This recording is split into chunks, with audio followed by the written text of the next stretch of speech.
natin to ang itinayo sa Liwasang Bonifacio. Karapatan natin gamitin dahil ito ay pampublikong lugar. Hindi natin kailangan ng permiso para manatili dito dahil pag-aari ito ng publiko. Hindi nila dapat ginagamit ang kanilang kapangyarihan at tungkulin sa gobyerno para patahimikin tayo. Ang sinasabi nila, bakit tayo nandito at kailan tayo matatapos? Hindi ito matatapos hanggat walang bumababa. Hindi kami aalis at hindi ito matatapos hanggat ang mga kurakot ay hindi napaparusahan. Walang ibang end goal ang aming pagrarally, kundi ang bumaba si Marcos. Now, si Marcos ay hindi na gusto ng karamihang Pilipino. It's just a matter of time as to when siya bababa. It's no longer a question kung bababa si Marcos. It's just a matter of when. Now, nananawagan ako sa kapwa mga pulis, at sa mga sundalo. Ilang dekada kayo ang institusyon no na lumaban sa mga NPA, sa mga teroristang walang ibang layunin kundi ang babagsakin ang gobyerno. Maraming nagbuhis ng buhay, maraming nagsakripisyo. Iwanan ninyo mga pamilya. Hindi kayo maka-attend ng mga graduation, hindi kayo makasama ng pamilya nyo sa mga importanteng okasyon ng buhay nila dahil nandun kayo sa bundok, nakikibaga at pinagtatanggol ang kalayaan at ang kapayapaan ng Republika ng Pilipinas. Ngayon, I don't have to present an evidence because it is very evident and blatant na nakikita nyo na ang pamahalaang ito ay nakikipag-ani puwersa sa mga kaliwang grupo. Ito ay isang insulto sa mga sakripisyo na ginagawa ng bawat kapulisan at ng bawat sundalo. Huwag niyong hayaang insultuhin ang pagmamahal ninyo sa bayan. Magsalita kayo, makianib kayo, at protektahan niyo ang mga Pilipino.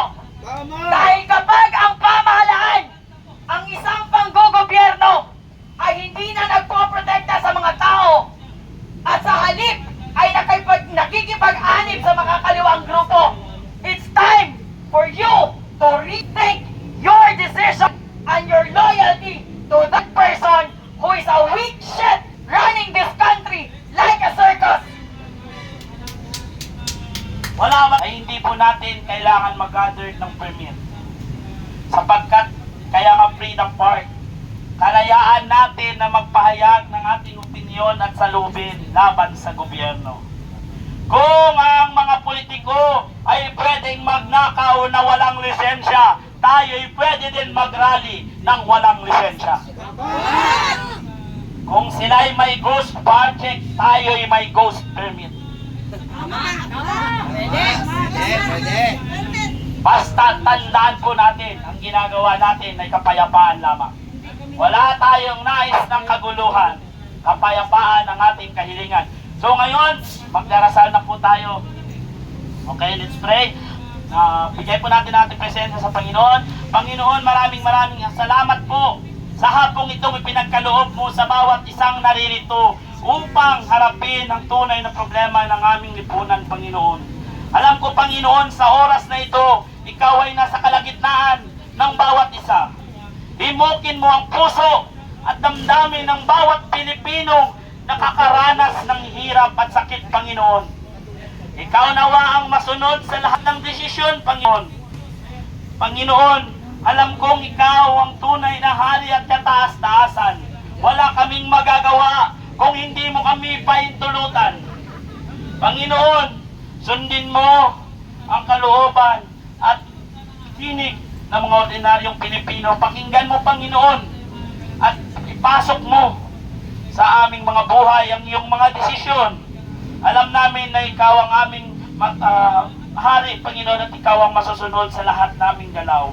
Panginoon, buksan mo ang mga puso ng aming mga kasalanduhan at kapulisan. Ganon din po ang aming mga natitira pang politikong hindi magnanakaw, Panginoon. Gisingin mo ang mga puso at diwa nila, Panginoon. Ikaw po ang maghari sa kanila, Panginoon. Diktahan mo sila, Panginoon, kung ano ang nararapat para sa bayang ito, Panginoon. Huwag kang papayag, Panginoon, na hindi po wala pong managot sa bansang ito, Panginoon. Ikaw po ang hari at alam po namin ayaw mo rin po ng pagdanakaw ayon sa iyong utos. Pero subalit, Panginoon, kahit alam namin, nakikita mo ang lahat na nangyayari sa aming lipunan. Gabayan mo ang bawat isang nakipaglaban para sa ating ng bayan, Panginoon. Ikaw po ang maghari at sumunod nawa ang bawat Pilipino sa iyo, Panginoon. Pakinggan ang iyong boses, tawag ng iyong pangalan, Panginoon. Ikaw ang maghahari sa buhay ng bawat isa. Ang lahat ng pasasalamat namin na tinataas namin sa iyo. Sa pangalan ng aming Panginoong Hesus. Amen. Okay, lagay natin kandila. Sorry.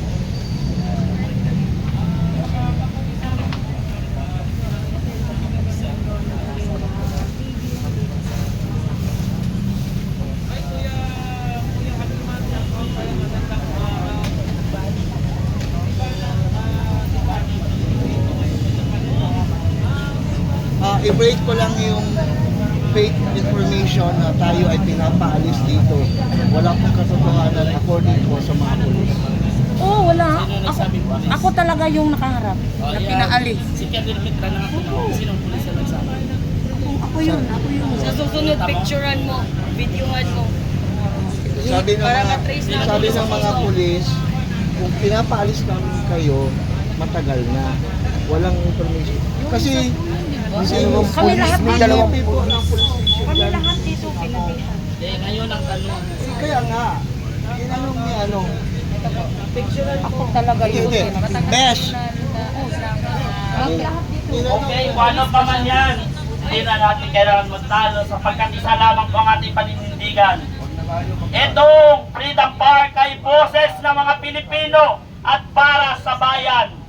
Kung ito'y gastos ng gobyerno at sambayan ng Pilipino, ibig sabihin lahat ng Pilipino ay pwedeng gamitin ito at walang sinong pwedeng pumigil.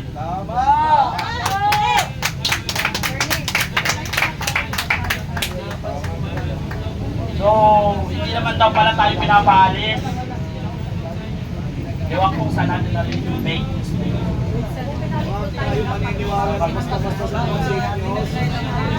Hindi, kasi hayaan niyo po. So ngayon, aawit po tayo ng ating pambansa.